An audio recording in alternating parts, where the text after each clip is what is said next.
Good evening, ladies and gentlemen, boys and girls. Welcome to the latest episode of the Hard Compound Live. For those of you who don't know, my name's Rich and I run and operate the Hard Compound with a bit of help from my friends.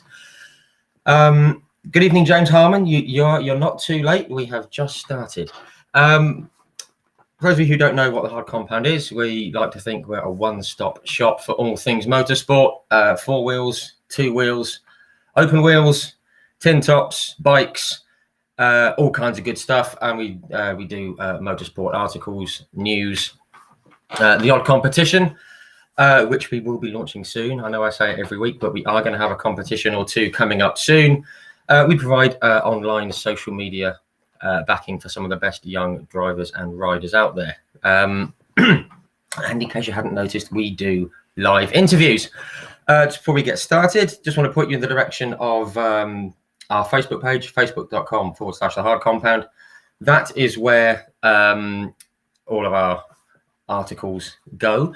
And there's a video section, which is where all the interviews are stored. We're going to come on to that very shortly. We've got a YouTube channel, which we're live on now, as well as Facebook, and we also store the interviews on there. Also, check out Instagram and Twitter. Just search for the Hard Compound. We're on there. So go on there, give us a follow, hit the notification bell so you know when we're talking absolute sense all the time. So give us a follow. Right, so thank you everyone for coming in. We've got Thomas Day. Hello, Thomas. Sorry we couldn't catch up this weekend. Simon Steele, Dan Devlin. Hope you had a good time at Silverstone. We did have a great time at Silverstone. Thank you very much.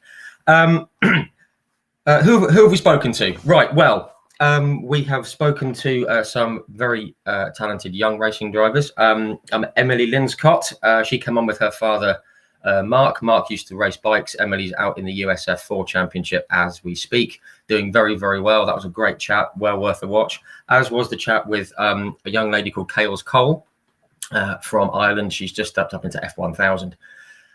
So 2 excellent young ladies there. If you like your racing to have 2 wheels, we've had a chat with Bjorn Esment and 6-time British Superbike champion Shane Byrne, which was absolutely terrific.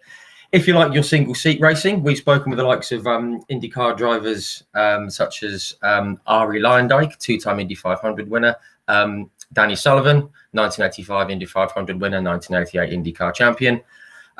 Just a few weeks ago, we spoke with the brilliant Mr. Willie T. Ribbs.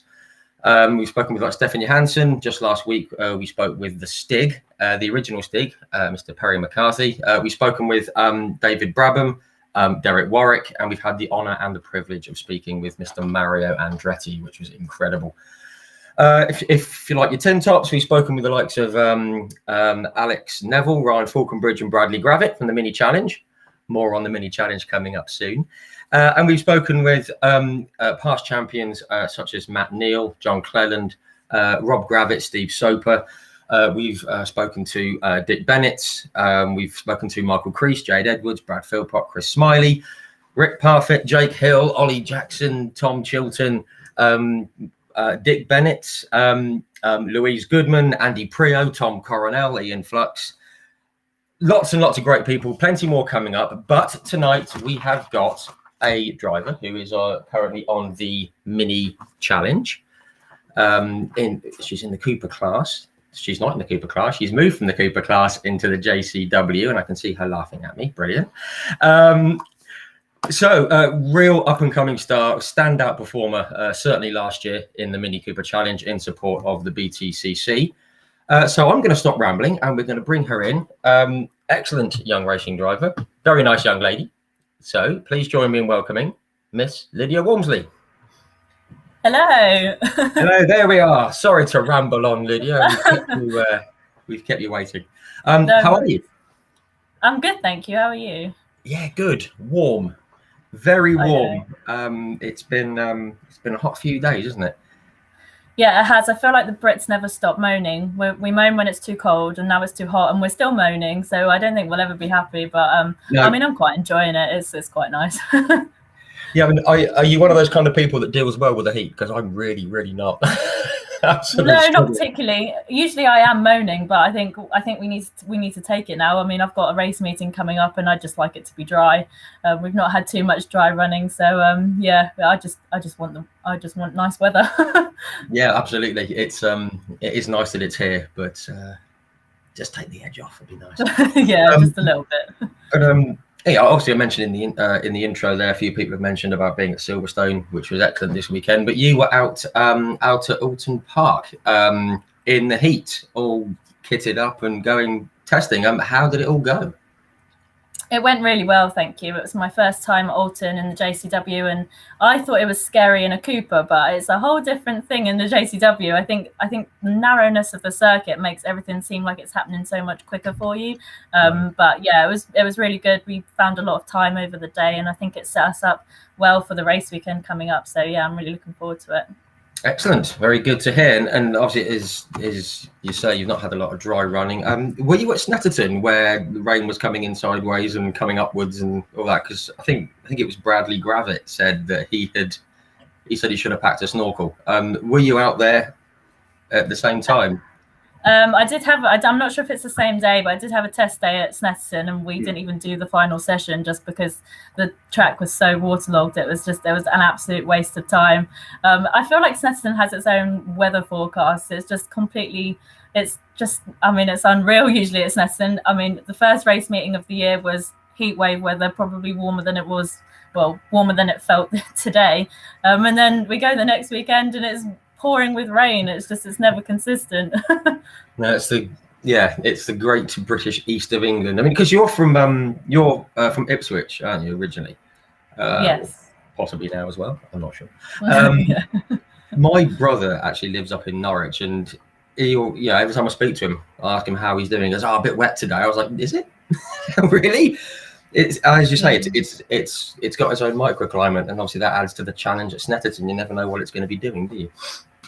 No, yeah, I mean, it definitely makes it more exciting, I guess. You can never predict the weather at Snetterton. It can be, I mean, we're only about 40 minutes from Snetterton, and it can be perfect weather here. And then the next day we'll go to Snetterton, and it's like a monsoon. So, I mean, it makes it fun, I guess. Yeah, it's the great British weather. That's why we love to complain about it, isn't it? Indeed, yeah. So, firstly, to everyone tuning in, thank you, Mark Wagstaff. Yes, schoolboy error. Yes, Cooper and JCW. Sorry about that. Mark Wagstaff and BTCC Blueprints. Go and check those out, guys. Excellent people. Do some really good merchandise for touring cars and the support series. Guys, in the comments, if you've got any questions, put them in. We'll try and get to them. Tell us where you're tuning in from, whatever you like, really. But we are going to have just a quick-ish run through of what you've been sort of doing ever since you got started in racing, if we may. Just a nice informal chat, really. So as I said, you're born in Ipswich, and that's from that neck of the woods. What was it that first got you into motorsport? What kind of gave you the bug? Well, my dad always used to race, albeit on the oval circuits. We live literally 5-minute walk from Vauxhall Stadium, which is the local oval circuit for us. And I mean, my dad was racing on the ovals since I was about 6 months old, I believe. So I always grew up around race cars. And basically, when I was about 7 years old, I just sort of started showing an interest. And my dad was like, "Well, we'll put you in a go-kart and see how you go," and never looked back, really. But I think it was always meant to be, because I was always growing up around race cars and watching my dad do things that I always hoped to be doing one day, and that's just sort of how it happened, really. Yeah, so it's kind of in the blood from an early age, and when you're always around it, I suppose you sort of naturally fall into it, don't you? So yeah, much to my mother's disgust, I think she was always into dance, and I did dance as well, so I think she's quite disappointed that I chose the motorsport route as well. Would have been a lot cheaper to go down the dance route, I think, but yeah, we chose motorsport, so there we are. Yeah, you were sort of going that way and suddenly snapped back that way, and yeah, well, one day my dad said you've got to choose one or the other, so I was like, well, motorsport it is then. Just so your mum was like, yeah. Bye holidays, I think. Yes, holidays gone for a while. Yeah. Yes. Yeah. Just seen a comment from Ken Ward. He says that he's never met you, but he bought a car from your granddad Oh, a while ago, and he's now following your career. So that's kind of cool. oh, brilliant! So, Yeah. you can gain fans from anywhere. So yeah, excellent. Thank you for tuning in, Ken. Thank you very much. So you said that when you went racing, you got into you got into karting and you gave it a go, and I guess giving it a go went quite well. And I guess the bug just bit from there. When was it that you thought, I can do this sort of, I can do this properly, so to speak? Well, like I said, I started at 7 at Buckmore Park and just did the sort of corporate stuff that everyone does when they start go-karting. But I think it was really when I got bought my own kart and I started doing it. Well, me, my mum and my dad sort of going around the local circuits and taking our own kart and seeing my dad working on it in the garage and just thinking, wow, this is actually a proper deal now, rather than having like going to the circuit and borrowing a race suit and borrowing a helmet when you've got your own gear and you're taking your own gear and you're getting yourself prepared and ready for it. I think that's when you realize that this is actually a proper thing, and it's taking a lot of commitment, that it has to be sort of full commitment for it, because you're putting so much into it and your family are putting a lot into it. And I think that's when you realize that it's not just a hobby, but it's more of a career path as well, hopefully. I mean, I was always looking for a career in motorsport from quite a young age, and it was probably very ambitious. But here I am at 19 years old, and I'm still racing. So obviously, it wasn't that ambitious. That I think we put a lot into it. Yeah, and I think to be at 19 in one of the top support classes of what is the premier motorsport series, it's pretty impressive. I mean, there's not many people that have got there at that age, but as you kind of alluded to, it doesn't come easy. It's not just like, oh yeah, I'm just going to go racing. Oh, it's a car. We're going to get it. Something that always comes up. Excuse me. Something that always comes up in these sort of chats, especially with people who are competing at the moment, is the I guess the financial side, but it's the sponsorship and the backing and the corporate hospitality and things. Obviously, stuff that hasn't. Obviously, the corporate side hasn't happened in the last 18 months or so or more. Yeah. How difficult has it been to sort of get people on board, and has it been a bit easier being on the BTCC package just to get people involved? Well, I mean, I would say being on the TOCA package is a huge draw. Obviously, you've got the live TV, and you can sell that as what it is. I mean, it's great value for money. It's basically advertising on ITV4, and you'd pay a lot more for an advert on mainstream TV than you would buying a space on the car, really. But I mean, the fact that my first year on the TOCA package was last year, and with COVID restrictions, no crowds. I mean, usually I'd offer my sponsors like a track day to come and sit in the car with me, but we weren't allowed to do that. So really what we were offering was much more limited than what we would be usually. So with being on the TOCA package as well, the price goes up. So we have to find more sponsorship. And when you can't offer what you usually do offer, it does make it a lot more difficult. But I mean, I mean, you are able to sell a lot more, and it is so marketable. I mean, being on the TOCA package has been brilliant, and it's certainly got me noticed. It's boosted my social media, but especially during COVID, it was still very much difficult to get the partners and try and keep them happy as well, and give them back what they deserve, because it was just so difficult, and we were so restricted in what we were allowed to do. I'm sure. I mean, because that's the thing. I mean, it isn't just a case of finding a company that's going to give you a few quid to sponsor the car. And I think it's an investment, isn't it? And they obviously want something back. It's just the way the business world works. If you put something in, you want something back. And as you say, not being able to give that full package back, it's kind of a switch off, I guess. But hopefully things might be going in the right direction now, with fans being able to come back and all that kind of thing. So hopefully. So that's all good. I've just got some notes here. When you were going racing, going karting, 2011, 10 years ago now, if you can believe it. I've got here that you, obviously you said you started at Buckmore Park, as so many amazing drivers have done. It's been a real proving ground. Some guy called Ayrton something and Johnny Herbert, they've been through there. So it's obviously got a track record of being a great place to start. I've got a note here that 2011 you were at the Anglia Indoor Kart Centre. Was that the first time you went competing? Was that your first sort of competition situation? Yeah, so I went to Buckmore for basically a 3-day course just to learn the ropes. But then I did my first season at Anglia Indoor Kart Centre, which is just in Ipswich. It's about 10 minutes from us. It's a little indoor kart circuit, and it was a perfect place to start. Yeah. I've done indoor karting. It's great fun, but you don't want people like me messing around when you're taking it seriously. So, but yeah, I mean, it's proper, car control and awareness, and it's that proving ground, isn't it? Yeah. So in your first year, you were runner-up in the Corporate Cadet Championship. I mean, that must have made you really think, "Oh, I can do this." You've obviously got something. Was that the case? Well, I lost the championship by 1 point, so it was. Well, it I was wasn't really going to mention that. Yeah, damn. But yeah, so yeah, it was a good year. But I mean, to be honest, I was just doing it for fun, and I didn't. I mean, I couldn't believe where I was by the end of the year, and that was when we decided to move on to the local outdoor circuit and have a step up. But yeah, I mean, to be fair, I mean, I obviously always have taken it seriously, but when I mean, in my first year, 2011, how old am I? Like 9 years old or something, 8 years old. I mean, it's not like a full-blown career sort of thing. We were just going on a Sunday morning and having a bit of fun, which was all that really mattered at the time. Yeah, and that is all that matters, isn't it? When you're that age and just want to go and just gonna go and make some noise and go fast. Yeah. I'm still that age, and I'm still like that, and I'm considerably younger than 9 years old. So when we go karting, I just want to go and make a noise and slide around a bit. But yeah. That's why I'm sitting in this chair and not in the car. Something that's come up.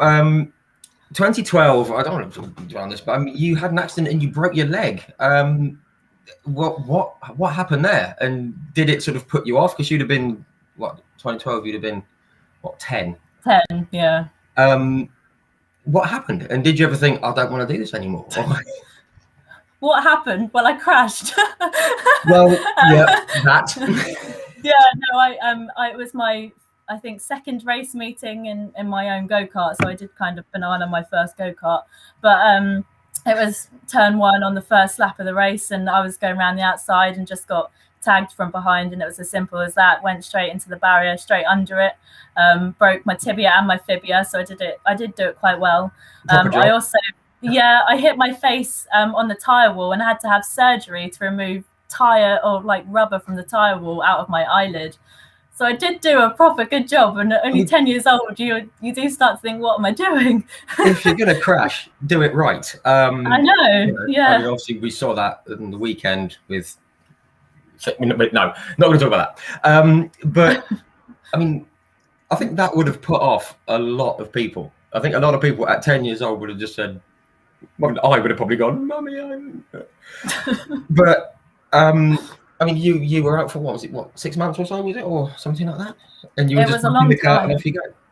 Yeah, it was a long time, and I think especially when you have quite a big crash, which I think we consider that as quite a big crash, when you kind of need to get back at it quite quickly. But I wasn't able to because I had obviously a cast on for quite a long time, and then I had to have surgery, so I was out of it for quite a long time. And when you've had a big crash, it does kind of play on your mind a little bit over all that time.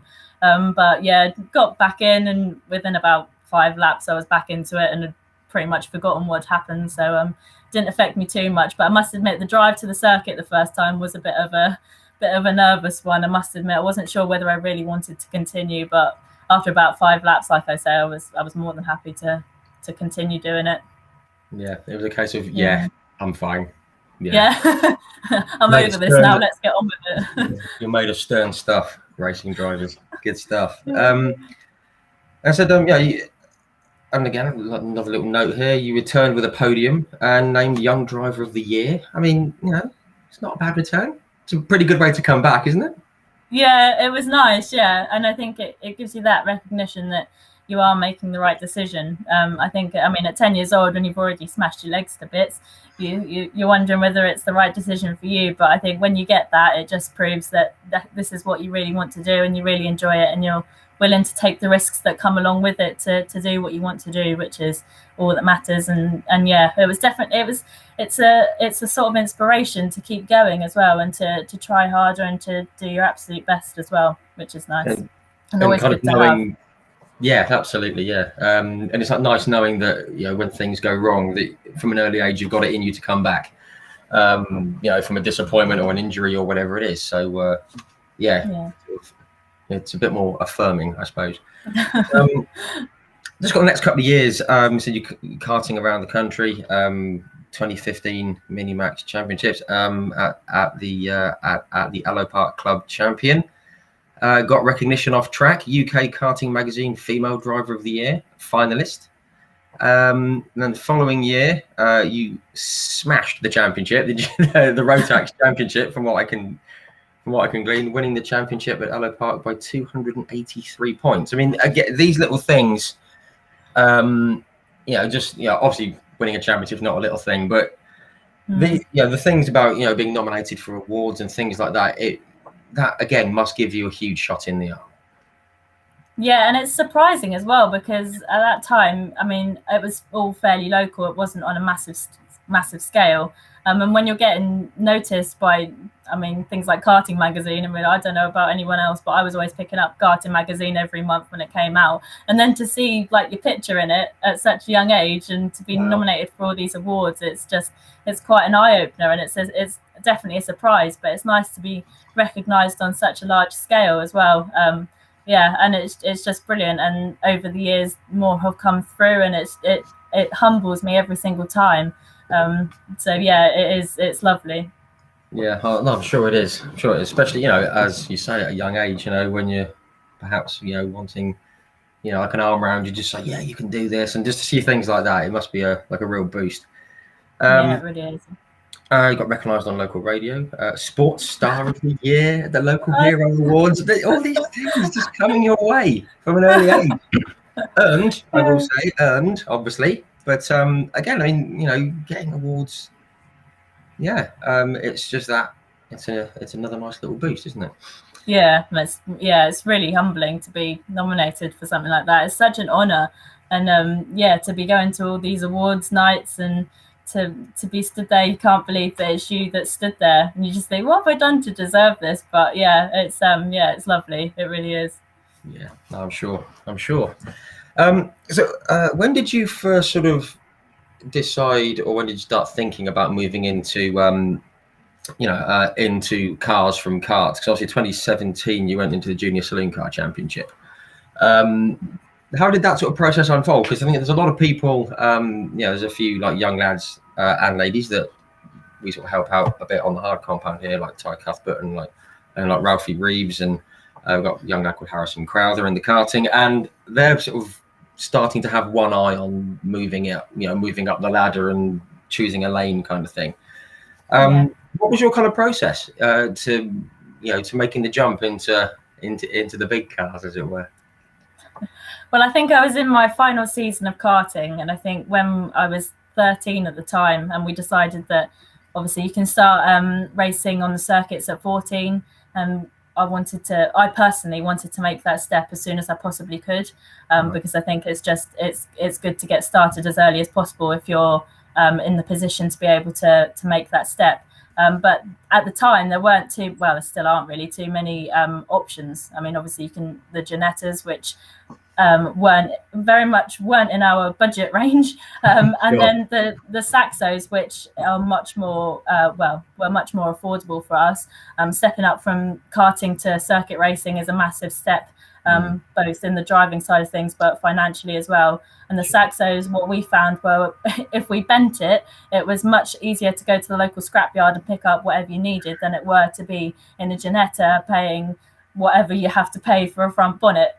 So that was probably the the main thought process. But as far as moving to the circuits was concerned, we just wanted to make the step as soon as possible. And my dad's a mechanic, so he was able to build the car, and it was just the right decision for us. Yeah, cool. And and obviously it comes down to finances and things, but as I say, it's often a case of just like picking the most affordable route. I mean, going racing in something that isn't perhaps your first choice is still better than not going at all. That first year, how did you sort of find it? Racing a car. From racing a car, obviously you're sort of low slung, you're that far from the ground, and tires are that big, and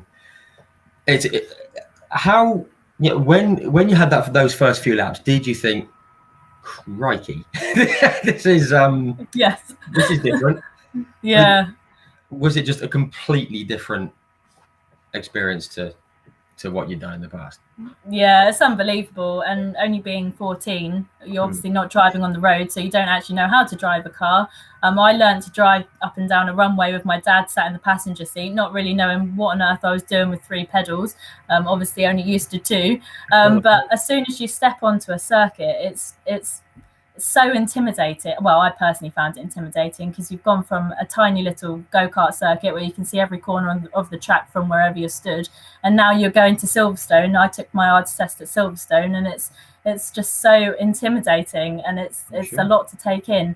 And going from rear-wheel drive of a go-kart to front-wheel drive of a car is obviously another transition that you've got to accommodate. And it's a whole different ball game. I mean, you've got to think about weight transfer, gears, clutches, absolutely everything, really. I mean, it's a whole it's a massive learning curve, and it did take me a little bit of time to get used to it, as I'm sure it would anybody. But it's definitely a step. Yeah, I'm sure. I mean, I'm obviously at 14, you're not even allowed to drive on the road, and wow. I mean, that's sort of proper in at the deep end. Just the thing about driving on the road, I saw something recently. You've got like Jonathan Ray's 6-time World Superbike champion in a row, and he's just passed his bike test for the road, which I think is completely baffling. I mean, he's one of the greatest motorcycle riders we've got in the world at the moment. And he was saying, in and out the cones and all that kind of thing. And it was an odd situation. Anyway, I know. Just pick up a few comments that have come in. Martin Bishop, I know he's involved in BTC racing. We are going to come to that. He just said the stories we hear from her mum, and a big laughing face. I'm not sure you can go into those just yet, Martin. Oh, do you know what? When we get to a race meeting, my mum, she tells all the stories. They all come out. Everything from birth to where we are now, it all happens. Everyone knows my life story by the end of the first race weekend. Everyone knows it better than you. yeah, pretty much, yeah. Lovely. Who else you got in? Martin Taylor. Martin Taylor, you're not working. Thank you for being able to tune in for this one. Thank you for coming on, sir. Alistair Jeremy, big fan of the page. Good evening, Lydia and Rich. Hope you're both well and enjoying the sunshine. We have a bit too much over the weekend. Kevin Whitewood, British Touring Car Chat. Good evening, Kev. Hope you're very well, sir. Lydia is one of British Touring Car Chat's supported drivers. BTCC Chat. Find them on Facebook, Twitter, Instagram. Go and follow them. Really good people. I'm sure you would agree, Lydia. Yeah, definitely. Yeah, fantastic bunch of people. I'm so welcoming as well. It's quite daunting when you move to the Toka package. So to have some friendly faces around the paddock is really nice. Yeah, and obviously Kev's involved at Team Hard in one capacity or another. Surely no conflict of interest between them and BTC Racing. We're all friends. We're all friends. Yeah, absolutely. Yeah. Yeah. Quick one, Andrew Edwards. Thank you for tuning in. So good old Saxo. I remember my Saxo VTS, just epic. So he obviously enjoyed it as well. Thank you. And Oliver Taylor. Yes. Artified on Twitter. We mention him every single chat. He's on Twitter, Instagram, Facebook. Artified with the FI as F1. Go and follow them. He's a bit of a mad scientist and a brilliant artist. He sort of turns bits of old F1 cars and things into key rings and necklaces, and he's got oil in pendants and stuff, and Yeah, very, very cool. So, Oliver, thank you for tuning in, buddy. And thank you very much indeed to everyone else for tuning in. More questions, more comments. We'll get to them. Right, that's that bit done. So you're in the JSCC, you're traveling around the country, new circuits, learning circuits, obviously the circuits that we're all familiar with. Yeah. Excuse me. You had your first race at Silverstone, and you came fourth. Again, I can see you smiling already. You must still that must have been amazing, mustn't it? Your first race around the home of British motorsport, and to come fourth must have been very cool. Yeah, I did have 2 race meetings the year before, just at the end of the season, just to get accustomed. But yeah, my first race meeting in 2017 was at Silverstone, and probably my first proper go. My 2 race meetings the season before were just sort of just to get used to it, really. But yeah, it was quite an eye opener going around Silverstone for the start of the season. But yeah, I was really surprised, actually. Don't expect it when you're only 15, I think I was 15 at the time, 15 years old, and you go into the home of British motorsport, and you're fourth in your first race weekend. So yeah, it was brilliant. It really was. And obviously unexpected. You just thought, let's just go there and get used to it, and you rocked up. Was it on the short circuit, the international one? Yeah, it was. Yeah, the national one. Yeah. Which I mean, I guess was helpful. There's not too many corners to learn, but yes, I still count it as a good race. Yeah, absolutely. There's nothing wrong with the short circuit. Absolutely not. And I suppose when you're 15, you don't want to be flying through the Beckett's Chapel thing too fast. That still it just looks terrifying. But no, and then obviously a bit later on in the season, you were up at Knock Hill, awarded driver of the meeting awards again. I mean, it's a pretty impressive start, going from fourth at Silverstone, driver of the meeting again. It's all confidence boosting and making you feel like you can do it, isn't it? Yeah, it was a good season. It was definitely a great championship to learn what we were doing in, because obviously my first season in cars, it's a massive step, massive change for absolutely everyone involved. So yeah, it was brilliant. We were a little family-run team, just doing it ourselves, competing against much bigger budgets, much bigger teams, and we were holding our own and doing really well, which is always lovely as well. Yeah, absolutely. Just on that, I mean, I mentioned in the intro we spoke to like Cales Cole, young lady from Ireland. I think she's just turned 18, I think, and she's been doing brilliantly in karting in Ireland. She's in the F1000 Championship, but she quite liked the fact that when it was her and her dad and maybe her uncle rocking up at a track with their cart and taking it, and just going racing. And you've got these people with huge awnings and mobile homes and big vans full of kit and everything. And they were mixing it up with them, up at the top end. It must be quite a cool feeling thinking, yeah, we can do this. We can take these guys on. Yeah, it is. It's lovely because you know what? I mean, don't get me wrong, we put just as much effort in as everyone else did, but with it being a family-run team, I was seeing firsthand all the effort that was being put in. I think a lot of the time, a lot of the young kids were just sending their car off to their team, and they wouldn't see what goes on behind the scenes. But I was seeing my dad and Dave, our other good friend and mechanic. They were both working on the car for, long hours. I had a couple of good shunts that year, and they were working endless hours just to get it right again. And the car always came back looking just as good as it did when it left the meeting before. And I think it's nice to see firsthand what goes into it. And I think it makes you appreciate it a whole lot more when you know how much has gone into actually getting you to the circuit as well. Yeah, definitely. As you say, some people who are in a team, they can just, the car vanishes, it comes back good as new, and yeah, I think that's how it works. Which I suppose sometimes it does at the top end of the scale. But as you say, it's great that you can see, the effort that goes in, and it sort of gives you that extra sort of boost, extra determination to go and do well. Yeah, definitely. Yeah. Maybe an extra determination to not hit the barriers as well. Yeah, I did always feel a little bit bad because I thought when I looked at the car and it was sort of like back to front upside down, you just think, oh, I know what effort's going to happen. Oh, yeah, my parents are going to kill me. But yeah, you know what effort's got to go in to get it back looking nice. But it always did come back looking nice, which was, yeah, everyone was surprised. Everyone always thought that we had a completely new car, and it's like, no, it's the same car. Just good mechanics. Yeah, just people that know what they're doing. Yes, definitely. Yeah. Excellent. Another quick comment. Mark Nichols. Good evening, Mark. Thank you for your support of the page. Good evening. So I wasn't going to mention the accidents, but it's fine. But it happens. You know, it's part of racing. You know, and I think it's quite prevalent this week that no one has to be to blame after all the nonsense going on with Hamilton and Verstappen, but we're not going to go on with that. So 2018, so was it just the 1 year in the JSCC and then another step up into the minis? 1 year in 2017, and then I stepped up to the minis in 2018. So yeah, just 1 year in junior racing. Wow, that's pretty quick. Again, how did that sort of, when did you think, yeah, we can do it now? I mean, or was it always the plan to do it as quickly as possible, like you said before?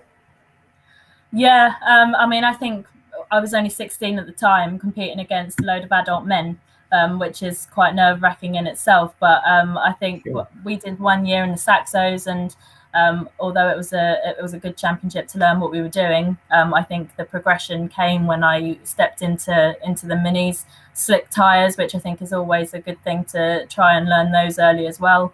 But yeah, just tried to move on as quickly as possible, learn what we could in the juniors, and then started competing with the seniors as soon as possible. I suppose it's how you test yourself, both as a driver and as a team and a group of people. You know, you think, you know, it's that constant progression, that constant pushing, isn't it? Yeah. I mean, just because obviously you were the youngest on the grid. I mean, obviously you're the youngest on the grid. To my mind, I might be wrong, you were the only female on the grid. That must have been pretty daunting. You must have thought, everyone's older than me, everyone's bigger than me, you know. Yes. Did you ever get any sort of funny looks from the guys? I always ask this when we have like a female racer on. Do you get any funny looks or silly comments? Because obviously it's much better than it was years and years ago. But do you ever sort of get the odd, you know, what are you doing here? Yeah, honestly, but I mean, I've had that from 7 years old. I mean, when I was 7, I was quite a small little girl, and I was competing against kids that were 14 years old, you know, literally double my height, and I'd stand there in the middle of them and you wouldn't even be able to see me. And I do think that being a woman in motorsport, you're not expected to be there, which then often people don't expect you to be any good. I mean, when I used to go to a new racetrack, karting wise, when no one knew who on earth you were, I used to go down to the dummy grid with my helmet on, so no one even knew that I was female, and just pretended like I was like everybody else, and no one knew, and then no one had any issues with it. But I do think that you have to, as a woman in motorsport, you do have to prove yourself before people take you seriously. And I think that's probably a bit less now because you spent so long doing what you're doing. I mean, I'm 19 now, and people everyone knows each other in the paddock, don't you? I mean, when someone comes new into the championship, you've heard their name and you know who they are. But when you're younger, no one really knows anybody. I mean, when I was young, I didn't have social media, so I wasn't following anybody, didn't know who anyone was, and probably vice versa. So I just used to pretend that I was just like everyone else, and then everyone would be shocked when you get to the end of the race and you take your helmet off and it's a girl there. But it's just all, surprise. But I mean, it's good, and it's a shame that you obviously had to go through that and do that, and you know, you didn't want to show everyone that you were a female racer, because there's no difference. I mean, we're all human beings, we can all go racing, we're all as good as each other. Well, you're considerably better than me, but but it doesn't matter, whether you're male, female, white, black, blue, green, tall, short, whatever.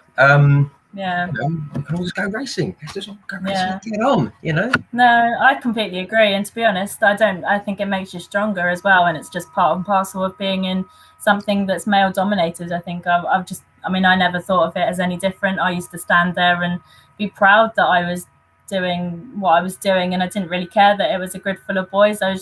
We're all people at the end of the day, aren't we? But it's just what it is, what you got to put up with. And you just got to prove your worth and show that you're just as capable of being there and doing well as everybody else, which is all that matters. Absolutely. And yeah, and hopefully in time, having to prove yourself just because female, hopefully that's going to go out the window because things are going the right way. Definitely. Question from Simon Steele. We're going to come to that later, Simon. I've got that on my little list at the end. But thank you very much for putting it in there. So you had your first season. Was it just to kind of getting to know the car, getting to know the series, and just sort of getting bedded in? Was it just was that the aim at the start? Yeah, I've always found being a family-run team as well. We were never sort of jumping into the teams that had their setup and had everything else. We had to learn it as we went along. So I was learning the driving, but my team were learning the setup of the car and how the car works as well. So usually our first year and whatever we were doing was sort of playing around and figuring out what on earth we were doing, and then usually by year 2 we were on it. But it did usually take us a year of learning. I mean, I'm not saying that we didn't get good results in the first year, but they were nowhere near as good as what they were in the second year, just because the first year is trial and error, finding out what works and what doesn't, and learning the circuits that you hadn't been to before. And it's definitely a learning year for sure. Yeah, sure. I'm just going to come on to that second year very quickly, but Mark Wagstaff asked a very good question, which is in the sort of back of my mind. It's kind of what we were alluding to. Mark has said, does it help that there's now the likes of like Jade Edwards and Esme Hawkey and Hannah Chapman, Emily Linscott? I can think of a few others here. We've got like Jessica Hawkins, who's been in the BTCC, and many, many others in various different series. Does it help,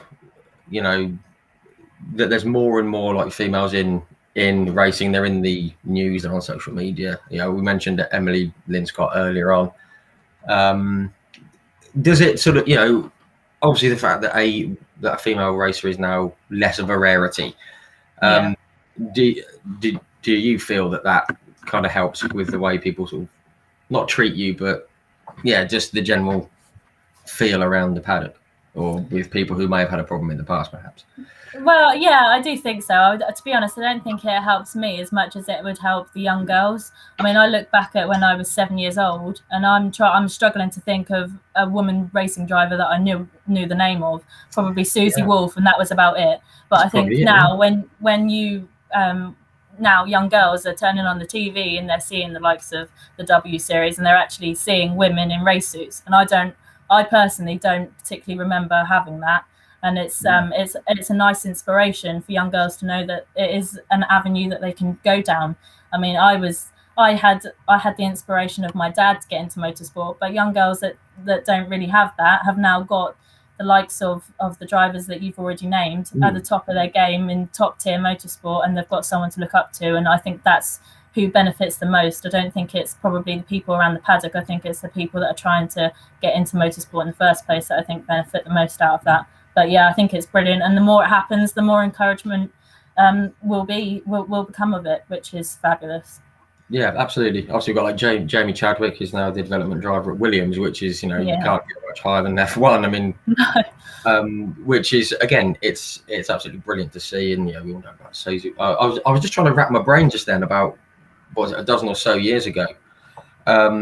Any women drivers that were really top of the game, and as you say, I think it was there aren't any other. A bit further back, there's like Pippa Mann, and there's she's still racing now, but she was more prevalent back then, and like Danica Patrick over in the States. But yeah, apart from that, obviously back in the 80s there was Lynn St James and Davina Galitza and all these people. But James Hyman's just said it. I was about to say, I think it's brilliant that there's more female racing drivers now, because it needs to be more inclusive. We need every if you're good enough, you can get there. Doesn't matter who you are. Absolutely. There's no barriers in motorsport just because you're a woman. There's nothing that a woman can't do in motorsport that a man specifically can. So there's no reason why not. Just need to keep proving the fact that women do have a place in motorsport and should be included, which I do believe now they are. It's just about encouraging the younger generations, and then in turn there'll be more people or more women in motorsport. Yeah, absolutely. Well, we just got to look at the response that like Jade Edwards got when she announced her full-time drive. I mean, obviously we put a post out on the Hard Compound about it, and it just went ballistic. I mean, and everything was positive. Not one person said, "Oh, it's just a unique thing because it's a woman," or blah blah blah. Everyone was just like, brilliant. She's worked so hard to get it, and it's absolutely brilliant. And we actually saw Jade from the seat at Silverstone. She's in the pit, and but she's in there amongst the F1 doing interviews and just getting in there. And yeah, she just said that it was just a completely natural thing. No one even batted an eyelid, male or female, which is brilliant. It's a great thing to see, and I think certainly in the BTCC, Jade Edwards is one of the most popular drivers on the grid, and just because of the person that she is. Absolutely. Bonkers but hardworking. Definitely. It's so good for young girls to have someone to look up to. I think definitely that is the most important thing, for sure. Yeah, absolutely. And I said I've got 2 young girls, and there's people like you or the next generation between my kids growing up, if they get into motorsport and she says, I want to be like Lydia Walmsley or whoever it might be, fine by me. Absolutely brilliant. If it makes it easier for her, then great. Yeah, no, definitely. It's nice to have someone to look up to. I mean, I never had that. I was always looking up to men. So, to now have women at top tier motorsport, which you can look up to, is I mean, you can only benefit from that. Yeah, absolutely. Long may it continue. Okay, got off track. Back, 2019, still in the same series. You feel a bit more confident. Felt like you got yourself bedded into the minis, and and you started to, try and mix it with the guys at the front. Was that again? That was all part of a, like a progression, I guess, isn't it? Yeah, we had a good year in 2019. Actually, it was sort of, I would say, probably the breakthrough year for me. Definitely one where I started to gain confidence. I've always been quite a confidence-driven person, and if I don't have confidence, I don't tend to go as well as what I do when I do have the confidence. And I think the year before, and having so much time in the car in 2018, and not particularly getting amazing results, but learning as much as possible, puts you in great stead for the coming season. And it definitely builds your confidence, and you know that you deserve to be there, which I think is also a very important factor. And it was a brilliant year. Can't complain. We had 5 podiums and even a win at the end of the year, which obviously is phenomenal, really. And my first podium since I'd been karting, so it had been a long time. Right. But I didn't realise it was your first one since. Wow. Yeah. Okay. Yeah. No, I never had one in the juniors, and obviously not the first year in the minis. So I was itching to get back on the podium. It had been a very long time. I'd forgotten what it looked like. What does this view look like again? I was like, which step do you stand on? I don't remember. Yeah, it was nice to have a little sort of trophy or a little something to hold as well, something to take home, which is always a nice little bonus. Yeah, definitely. Yeah. I mean, that first podium in senior racing must have felt brilliant. You must have just been absolutely buzzing when it happened. You might, and obviously the first win at was it Cross? Setterton. Sorry. Yeah. Cross was a podium. Yeah. Home circuit win as well. That must have felt fantastic. Yeah, it was amazing, honestly. It was right at the end of the year. It was the last race of the year, actually. So I did leave it a little bit late to get the first win, but just got it in there at the end of the year, which is brilliant. And actually just finished the year off amazingly. I mean, I often find sometimes the end of the season is a bit of a dull note, but when you've just won the last race of the year and you get to April and you're still the last winner of the mini challenge, it's brilliant. It's like the longest possible unbeaten streak, isn't it? It's like... yeah, it was brilliant. I was like, still the reigning winner. 7 months now. Yeah. Unbeaten. Yeah, no, exactly, yeah. And it was just a brilliant way to end the year. And I had a lot of my sponsors there as well, which was lovely. And it was just, yeah, it was brilliant. And it was nice to actually repay all the work from my team as well. I think when you get a result like that, it's just it's definitely a boost, and it gives you a boost to work hard over the winter, doesn't it? And it was just brilliant. It really was. Long time coming. Yes, but well worth the wait, I'm sure. And as you say, Yeah, it's a great way to sort of round the season off, give you a bit of a boost going into the new season. yes. And again, I'm going to talk some awards here. Sorry, I'm going to just embarrass you again. You got the BWRDC Junior Gold Star Award nomination, third in the Downforce Radio Henry Surtees Teen Racer of the Year Award. That's across all series, which is pretty good. Yeah. And you got the British Women Racing Drivers Club Jean Denton Trophy. Nice to get some recognition. Yeah. And obviously on the back of a win as well. And yeah, you must have had a huge head at Christmas. You must have. Yeah, no, do you know what? It's lovely. And especially when it's they're awards that aren't associated with your championship as well. It's from other domains. And that's really lovely to have that recognition, and to have someone that's sat on the board of directors choosing who's nominated for these awards to think that you're worthy enough to be put in the category. And that's quite an eye-opener, really. And it's lovely recognition. And I'm always so thankful to be nominated for awards. I mean, the nomination itself is such an honour, and it's a lovely thing to put on your CV. And it's just a fantastic thing to be able to say that you're nominated for.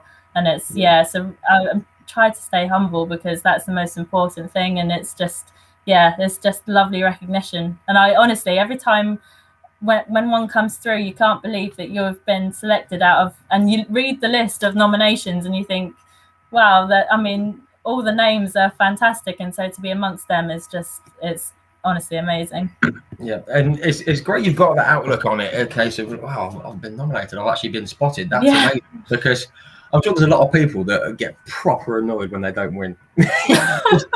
Just like, well, obviously I'm nominated. I mean, I'm not saying there are, but there might well be. And I think it's just great that you're just thinking, wow, it's just great to be among those names, and just happy to be sort of in that bracket almost. Which is great. Yeah, you've got to be thankful for things. I think the last 18 months or so, and just life in general, has proved that. So excellent. Absolutely, excellent. Yeah, absolutely, definitely. Always thankful. Absolutely. Andrew Edwards has just commented, "What a great role model Lydia is to everyone. This is brilliant." Oh, thank you. Getting all choked up there. Oh, what a lovely comment. What a lovely thing to say. And James Harmon agreed. Good man. Well done. Thank you, James. Yeah, fully agree.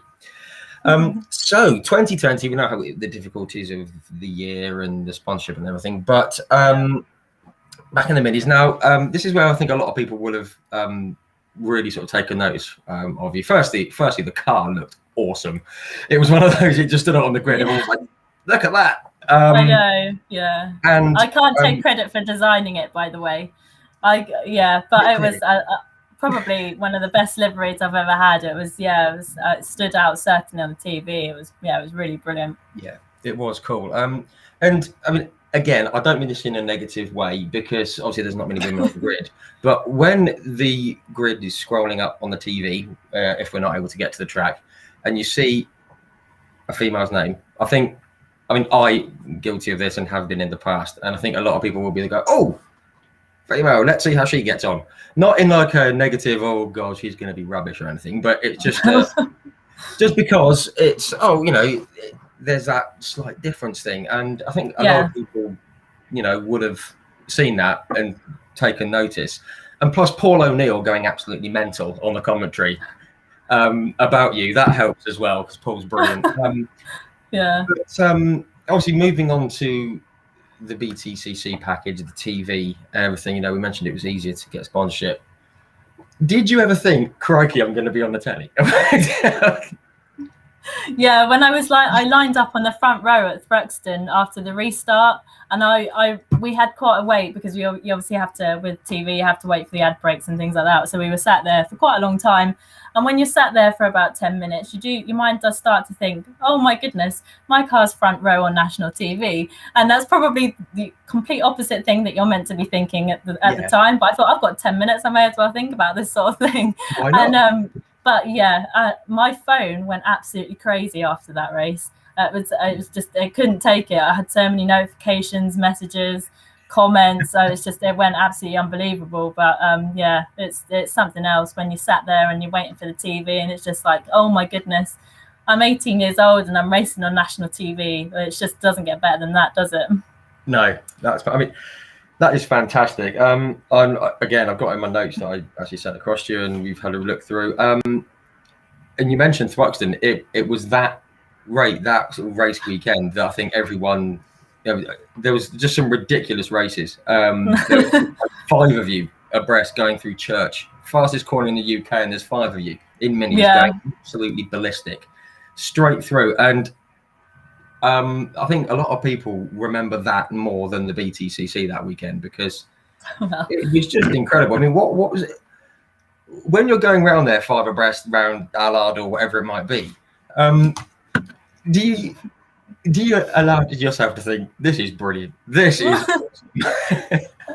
Yeah, well, the day before, with the Saturday race, which didn't get aired on TV, was actually even crazier. They were like 3 by 3 around some of these corners, and to be honest, I was in the middle of it thinking, what on earth am I doing? This has to end in tears. I'm not going to make it on TV tomorrow. There's going to be like a 10-car pile up or something at the chicane. But yeah, it was an unbelievable experience. I think that Thruxton weekend I'll never forget, because the racing, and to be honest, I'm not sure that I'll ever have a race like that again, because it was literally 3 by 3. It was like NASCAR racing. It was just phenomenal, and it was something that I'd never experienced before. I mean, we were flat from about the first chicane round to the second chicane, and it's just flat out getting toes off each other, and it was honestly the most unbelievable races of my career so far. They were so exhilarating, and 20 minutes felt like 5. It was just, honestly, it was amazing. It just flew by, and what a circuit to do it at as well. I mean, I recently did a track day down there in a Formula Renault, which is obviously underpowered compared to what you guys are doing, but I was just shouting to myself, just going, flat, and shouting, screaming my head off on this, just because I was just having a whale of a time. It's especially Church over the little bump and off camber, and I mean, if you don't enjoy that, you shouldn't be in a racing car, because it was absolutely brilliant, and it's great that you were just loving being involved in it. Yeah. I think you hear so many horror stories about Thruxton. Everyone tries to scare you about Thruxton, but it's just... It's scary. It's terrifying. Well, yeah, I must admit, yeah, it is a little bit scary, but I mean, you hear all the horror stories, but it's such an amazing experience, and I'd recommend it to anyone. It was brilliant. And I think that's what racing is all about. That's a prime example of what, especially Mini Challenge, is about. It was just, it was brilliant. Yeah, absolutely. I was just going back to when I was around there. I didn't go around with Tiffany Dell in the BMW, because he goes around there about 140 miles an hour sideways, and I had to wave him past once. And I'm thinking, what are you doing? He's about 70, and But I asked him, the BMW 30, I think it is. It used to be black. And basically he was coming up so fast on people that they couldn't see him, so they had to paint it lime green so people couldn't get out of his way, and it worked, because I saw him in my mirror, so I was like, get out of it. But exit stage left. Yeah, move. Boss man's coming through. But it's like, if you get the chance to go around Thruxton, seriously, anyone watching, if you get a chance to go around Thruxton, pay the extra, go around the TIFF. I'm doing it next time. What a circuit. Great fun. 100%. Yeah, brilliant, absolutely brilliant. You mentioned about your phone going ballistic and stuff. Did you find that your social media and your followers just exploded once you were on the TV, essentially? They practically doubled within about 10 minutes, honestly. Wow. And that is no lie, no exaggeration. I got back from the race. Obviously, you have to sit on Parc Ferme, Parc Ferme for yeah, difficult for me to say for a little while. But as soon as I got back to the awning, switched my phone on, and I think it froze. It was just so overwhelmed. I was unbelievable, and I think that race, I think people had a lot to say about it, and I was just getting tagged in endless tweets and reading what everyone had to say about it. Which it's probably from the hard compound as well. Sorry about that. No worries, no, we love it.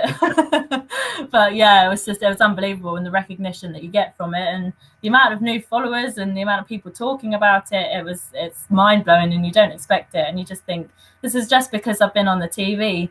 I mean, we've been doing this all year, and yet now we get on the TV, suddenly everyone starts to take notice of the mini challenge, and yeah, it was just brilliant.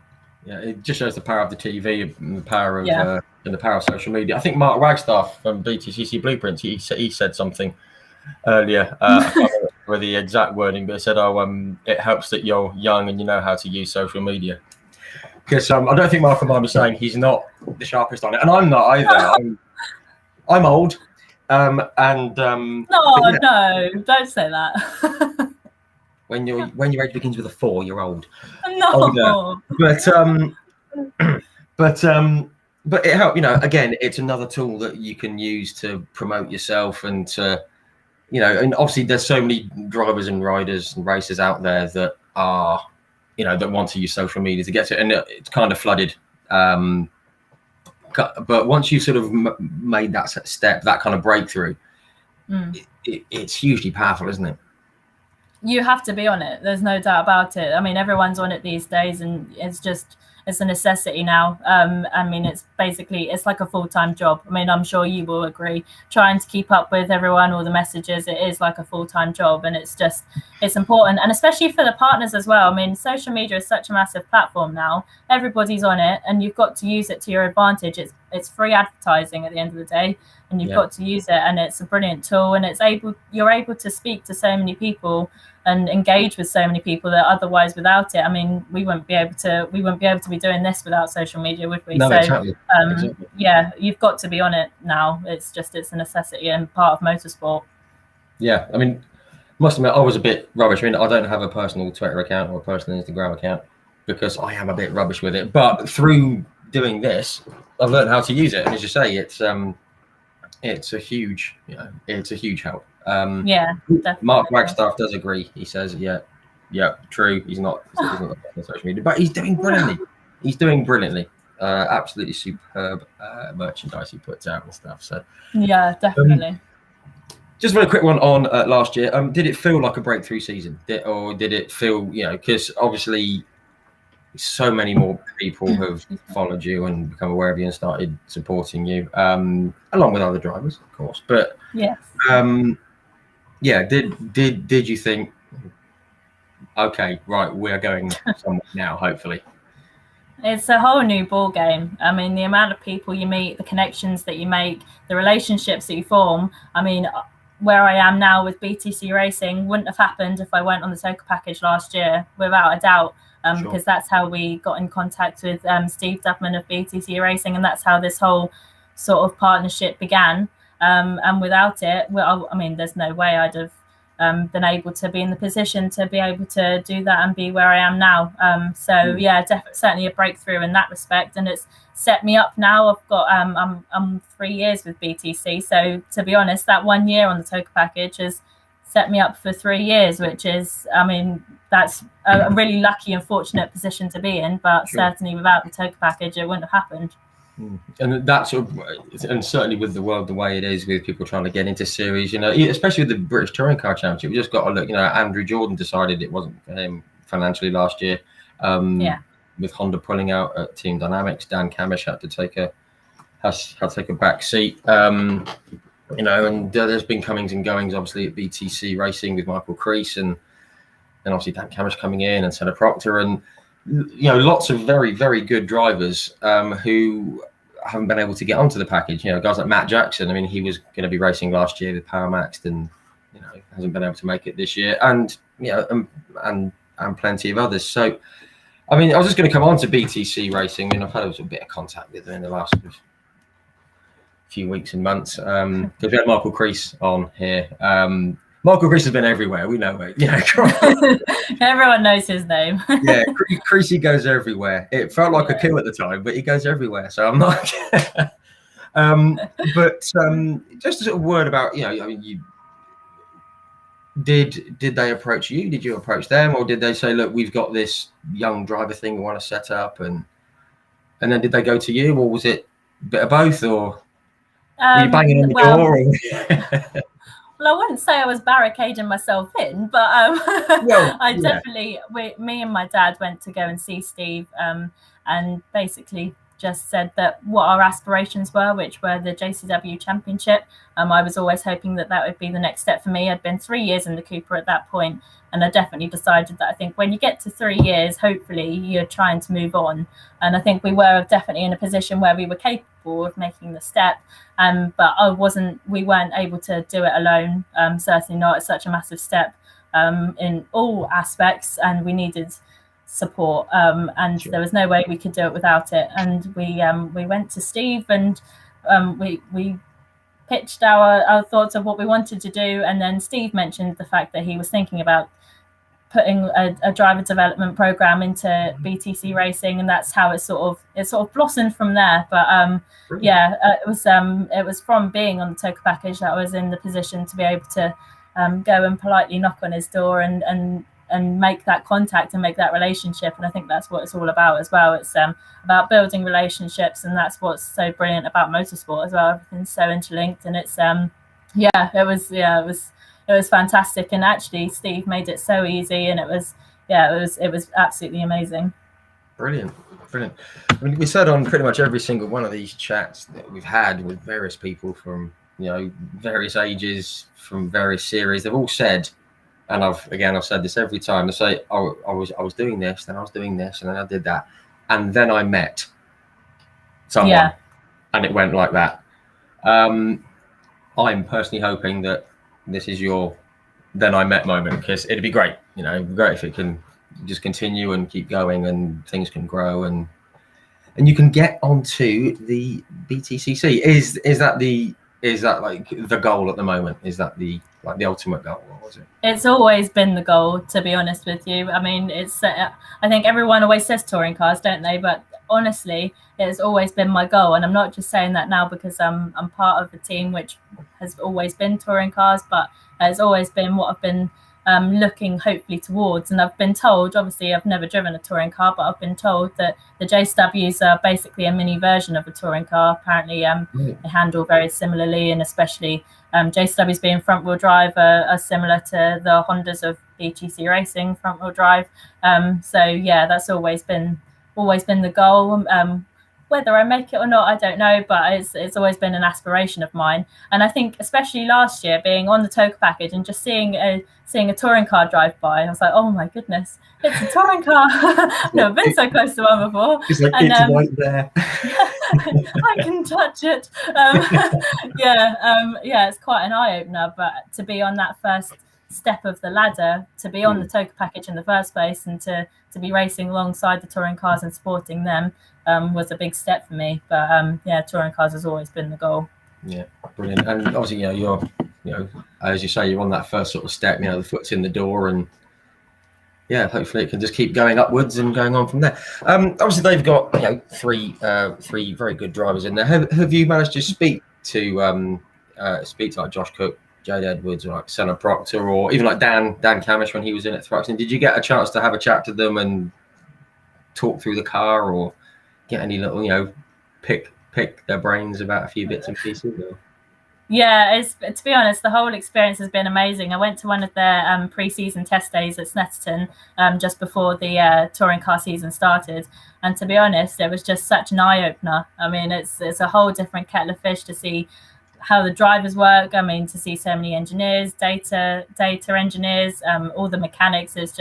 It's a little intimidating, to be honest, when you're so small and you're looking up to something that you're hopefully aspiring to one day, and to see how everything works. It's been amazing. But the whole team dynamic has been amazing. Everyone's been so welcoming. I've done track walks with the touring car drivers, which has been invaluable. I mean, obviously they have a wealth of experience that I don't at the moment. So I'm just trying to learn as much as possible and learn off them. And obviously there's a lot of crossover from their touring cars to the minis. Obviously our minis can't quite do everything that a touring car does, but a lot of their knowledge is very much useful for the JCW. And yeah, they've been brilliant, and the whole team has been amazing. Fantastic. Love to hear that. Absolutely love to hear that. And must admit, I didn't think it would be any other way. I don't think anyone watching would have thought, it's such a huge family thing. And again, go back to Paul O'Neill going nuts on commentary. He always says that it's the same with pretty much every team. Everyone looks out for each other, even if there's been a huge shunt. There's an argument, right? Forget it, get on with it. And everything's forgotten. It's a really cool dynamic, as you say. Martin Bishop, he's just said he says you will get there with a smiley face. Confidence from inside the team.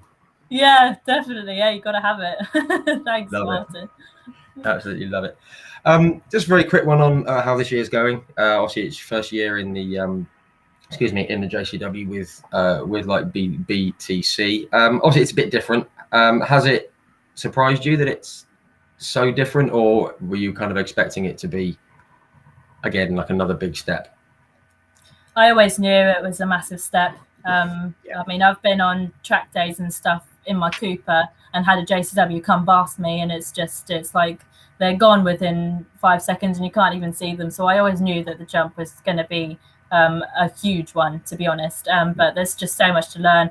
I've said this multiple times now. My first go in the JCW, I came out of the pit lane and I was scared coming out of the pit lane. So it's such a step. But I'm really loving it. I'm really enjoying the challenge. But the grid is so close. It's such a competitive field now. We were at Brands Hatch a few weekends ago, and from 1st to 29th, it's like 9/10 in qualifying, which is ridiculous, isn't it? Yeah, exactly. So I think to be where we are at the minute is quite an achievement, really, to only be 0.7 of a second off pole in such a car as a JCW, from where we've come from with a new team that are all learning together. I think it's brilliant, and it's been really enjoyable. No, good. It's good that it's been enjoyable, and as you say, it is proper impressive, because if you sort of count a car going along the main straight at Brands, less than a second is the first 7 rows of the grid. Yeah. And so it almost feels unfair that you're further back when you're only 0.7, because if you were all going around together, you'd be in a huge group. But I mean, it just goes to show that how competitive it is, and well done for being able to get into that group of 1 second or whatever it is. Thank you. Brilliant. John Kane says, I hope you get there, Lydia. That's good. Oh, thanks. And James Harmon says you're doing a great job, and it's awesome watching your trackside. So, thank you. Support coming in, which is great.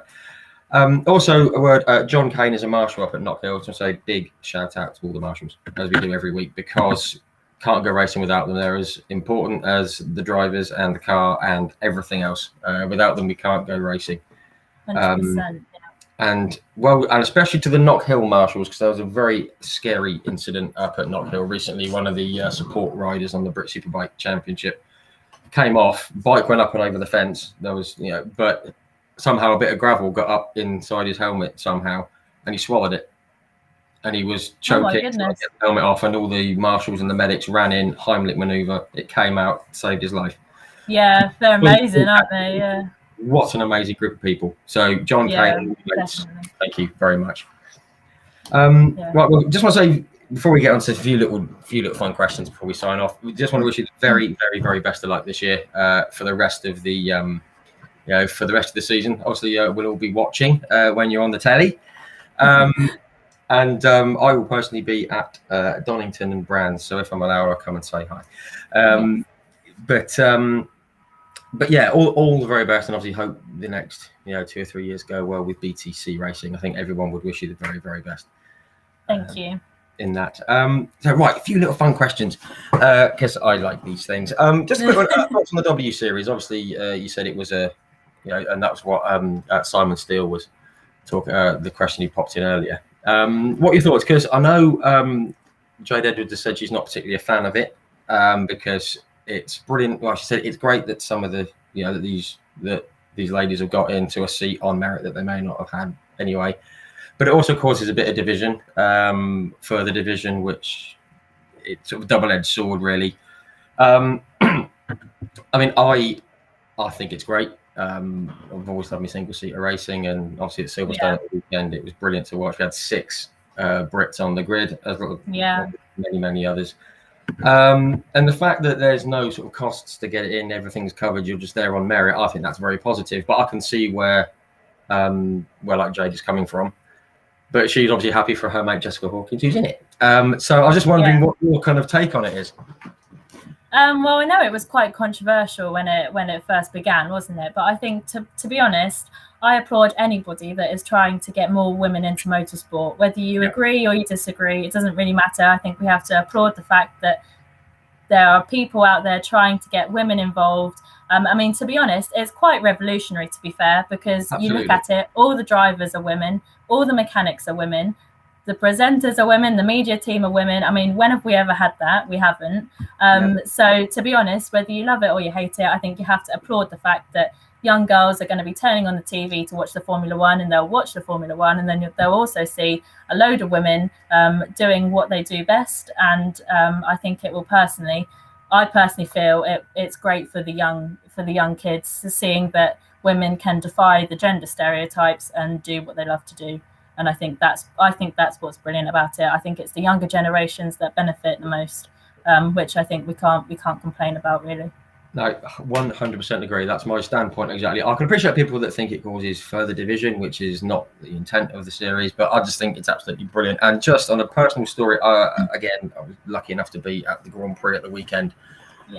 Still haven't cooled down, but we watched the W Series race, and there was a lady of probably 50 odd with her either very young daughter or granddaughter or wherever she was. She was only about 6 or 7 years old, ear defenders on, and they sat down not knowing what the W Series was. And I was talking to a couple of my colleagues, and said, "Oh, what's this? What's W Series?" And I said, "Oh, they're basically all women."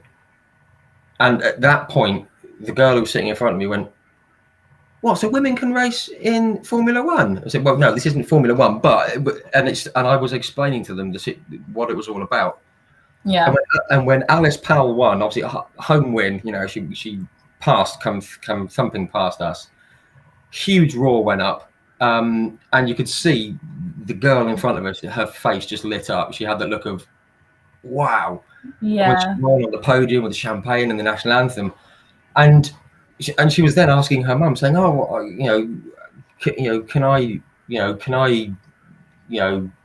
work with cars, or can I get a car or something?" I think she thought you can go out and buy a single seater, but she had that interest, and it literally unfolded in front of me. It was absolutely brilliant. And if it's just one person in a crowd gets like that, and then it can snowball. And I just thought that was an absolutely brilliant thing, and I fully agree. And the champions British, and we've got Alice Powell and Sarah Moore, and Abby Pulling made her debut at the weekend, and Jess Hawkins and Abby Eaton. And it's just absolutely brilliant. And fully agree with you. But I understand people don't agree. But as you say, it's a revolutionary thing to do.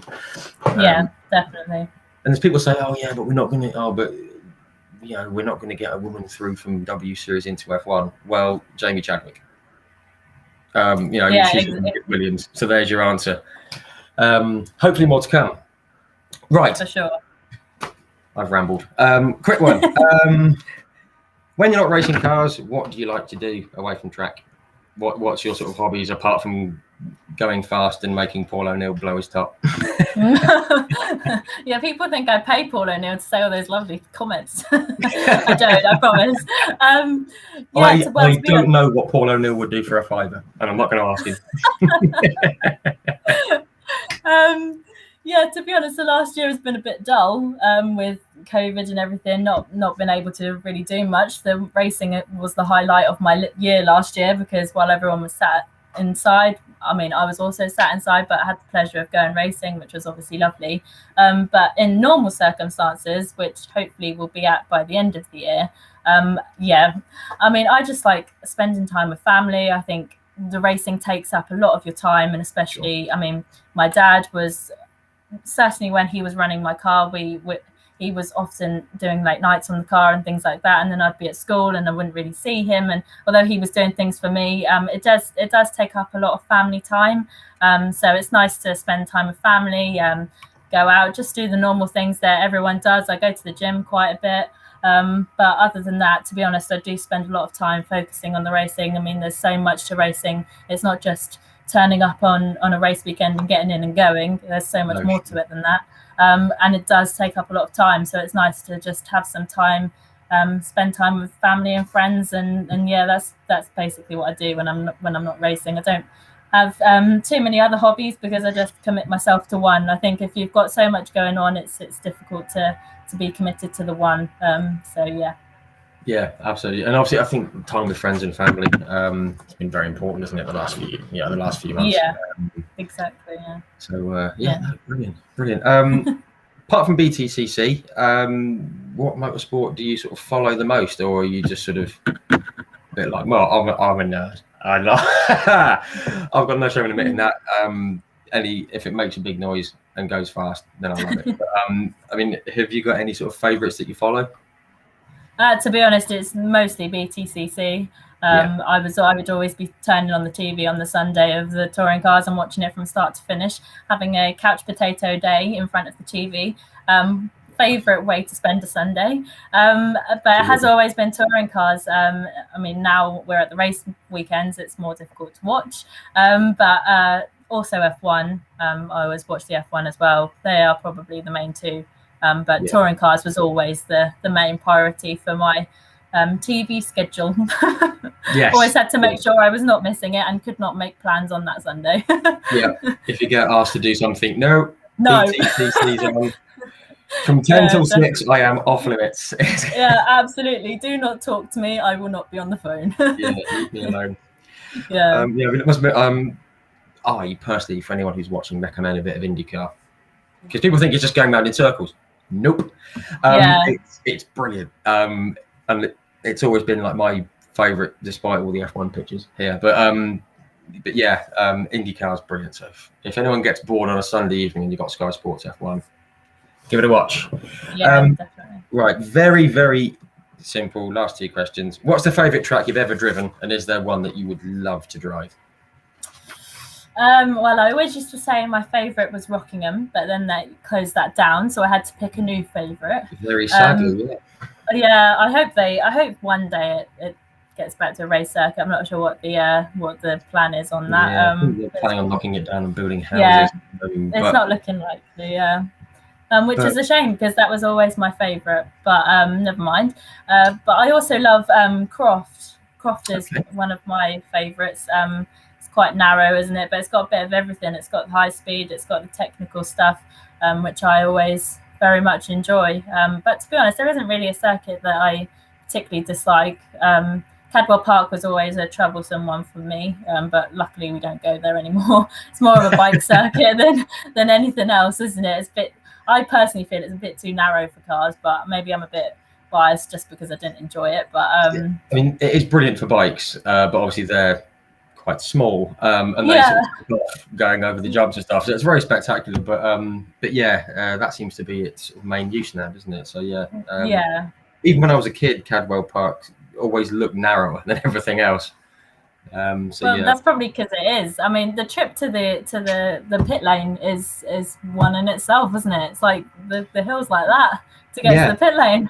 What is this place? It feels like it should have speed bumps, doesn't it?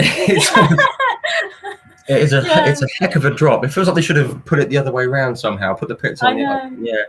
Yeah, it's bizarre place. So I'm very much glad that we don't race there anymore.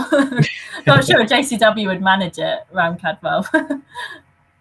No, fair enough. And one circuit you'd love to drive, whether it's in the UK or one you've seen abroad, because everyone here says Spa and Bathurst.